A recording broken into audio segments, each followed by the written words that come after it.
నమస్కారం మానస న్యూస్ కి స్వాగతం. రైతుని రాజు చేయాలన్నదే కాంగ్రెస్ ప్రభుత్వ ఆశయం. తాండూరులో వివిధ అభివృద్ధి పనులకు శ్రీకారం.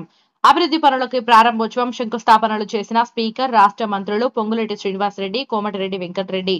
తాండూరు తెలంగాణ ప్రభుత్వంలో రైతుని రాజు చేయాలన్నదే కాంగ్రెస్ ప్రభుత్వ ఆశయమని స్పీకర్ గడ్డం ప్రసాద్ కుమార్, మంత్రులు పొంగులేటిలు శ్రీనివాసరెడ్డి, కోమటిరెడ్డి వెంకటరెడ్డి సోమవారం వికారాబాద్ జిల్లా తాండూరు నియోజకవర్గంలో వివిధ అభివృద్ధి పనులకు కోట్లాది రూపాయలతో శంకుస్థాపనలు, ప్రారంభోత్సవాలు స్థానిక ఎమ్మెల్యే మనోహర్ రెడ్డితో కలిసి నిర్వహించారు.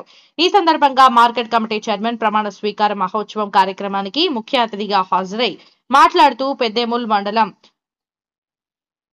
మంచన్పల్లి వద్ద తాండూరు నుంచి వికారాబాద్ వరకు మొదటి వరుస నుండి 2 వరుసల రోడ్డుగా నిర్మాణం గావించి పటిష్ట పరిచేందుకు 48,80,00,000 వ్యయంతో చేపట్టే పనులకు శంకుస్థాపన చేశారు.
ఆరోగ్యంగా మీ అందరి సేవ చేస్తూ